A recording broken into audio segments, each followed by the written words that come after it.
안녕하세요. 면 요리를 전문으로 리뷰하는 면슐랭 가이드입니다. 오늘은 경북 대구에서 안동국시로 유명한 본가 안동국시를 리뷰하려 합니다. 한국에는 유독 지역 이름을 딴 음식들이 많죠. 수원갈비, 포천막걸리, 송탄부대찌개, 나주곰탕 등등. 그 음식들이 지역에서 유명해진 건 나름의 이유가 다 있을 겁니다. 오늘 리뷰할 안동국시도 마찬가지죠.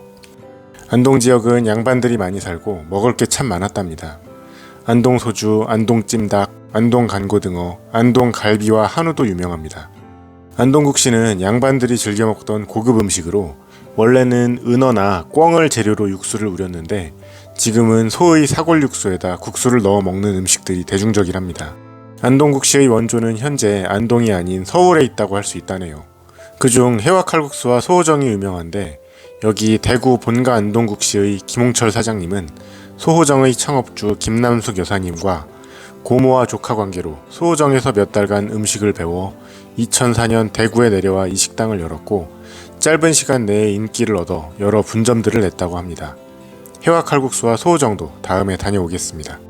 본가 안동국시는 체인점만 5개가량 되는데 그중 오늘 리뷰할 본점은 수성구 황금동에 있습니다. 자, 그럼 어떤 칼국수인지 함께 가보실까요? 본가 안동국시 본점은 수성못에서 그리 멀지 않은 번화가에 위치하고 있습니다. 영업 시작 시간에 맞춰 왔더니 주차장도 한산하네요. 접근성이 좋은데도 전용 주차장이 있어 좋습니다.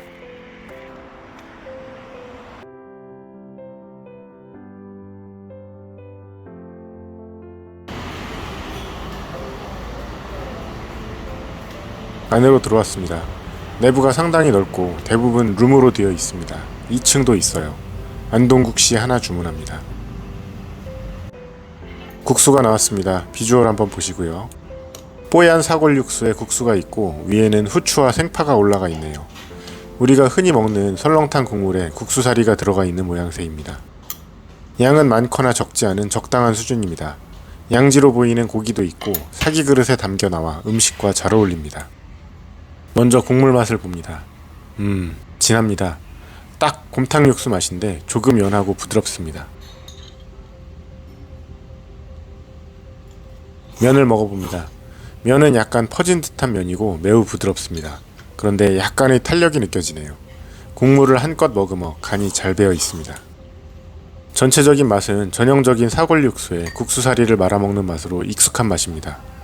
육수가 사골과 고기 베이스에 소금 말곤 다른 간을 하지 않았으니 특이한 맛이 되기는 어렵겠지요. 실제로는 사골과 양지, 목심, 사태 등으로 뼈와 고기의 비율이 2대8 정도로 고기의 비율이 훨씬 많답니다. 반찬은 겉절이와 깻잎김치, 부추김치로 3가지입니다.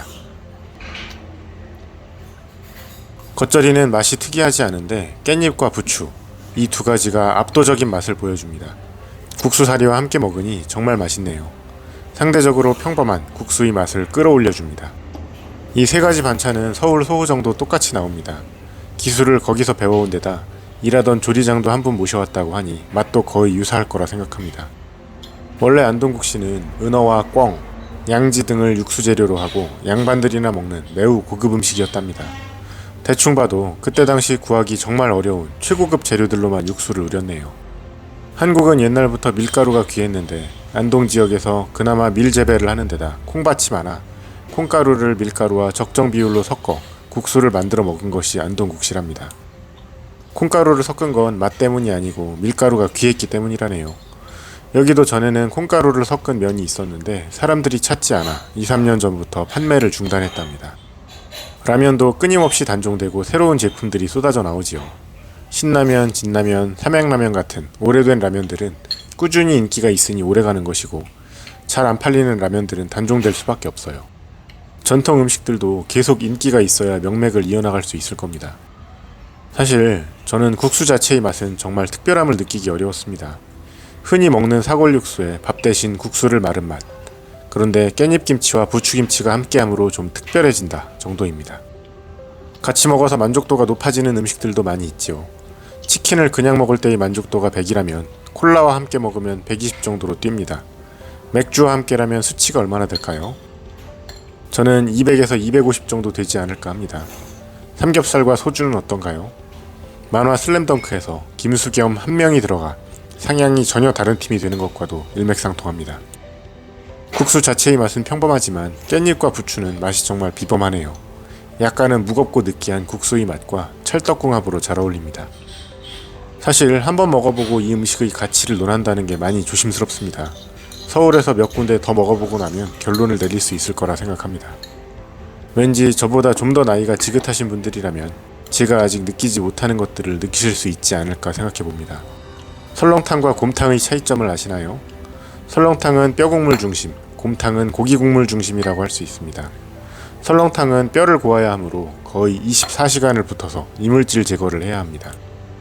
여기는 4시간 끓인다는데 사골보다 고기가 비율이 높아 그럴 겁니다.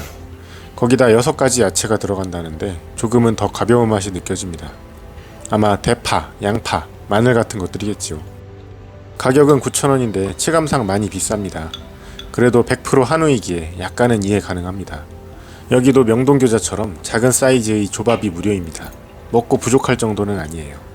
소호정은 13,000원이라는데 거기에 비하자면 완전 혜자스럽긴 합니다. 우리가 식당을 다닐 때 걱정거리 중 하나는 반찬 재활용에 관한 문제입니다. 재활용을 안 하는 집을 확실히 알 방법은 있습니다. 100%는 아닐 수 있지만 거의 확실합니다. 그건 바로 손님들이 먹고 간 자리를 점원이 정리하는 방법을 유심히 보시면 됩니다. 남은 잔반을 모두 한 곳에 쏟아 섞어 가져가는 집은 당연히 재활용을 안 하겠죠. 반찬 그릇을 차곡차곡 쌓아서 가져가는 집들은 의심해 볼 만합니다. 반찬을 처음부터 아주 조금 주고 추가 반찬 셀프바가 있는 곳들은 재활용을 안 할 가능성이 높겠지요. 반찬을 넘치다시피 많이 주고 치울 때 쌓아서 가져가는 집들은 확률이 매우 높아질 겁니다. 여기는 깻잎이 일반 깻잎 무침과 달라 손이 많이 간다는데 남겨도 마음이 편치 않네요. 일단 그런 의심조차 가지 않게 하는 것이 고객들은 마음이 편하지 않을까 합니다. 사실 저 같은 평범한 일개인이 음식들을 평가한다는 것이 정말 어렵습니다. 그런데 그건 누구나 마찬가지일 겁니다. 전문가들은 많이 아는 만큼 대중들의 입맛을 대변하기 어렵고 너무 초딩 입맛이어도 음식들의 맛과 가치를 판단하기 어렵습니다. 저는 비교적 아무거나 잘 먹는 40대 초반으로 저보다 젊은 사람들이나 연로하신 분들의 입맛을 모두 이해 가능하다고 생각합니다. 그냥 한 사람이 느끼는 것이 저렇구나 하고 봐주시면 감사하겠습니다. 앞으로도 과장 없는 최대한 객관적인 사실만을 전달하도록 노력하겠습니다. 17년 전통의 대구 본가 안동국시 오늘도 맛있게 잘 먹었습니다. 이어서 면슐랭 가이드 평가가 이어집니다.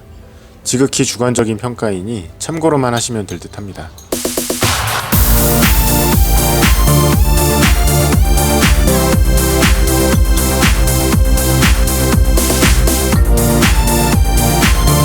시청해주셔서 감사합니다. 구독과 좋아요는 더 나은 영상을 만드는 데 도움이 됩니다.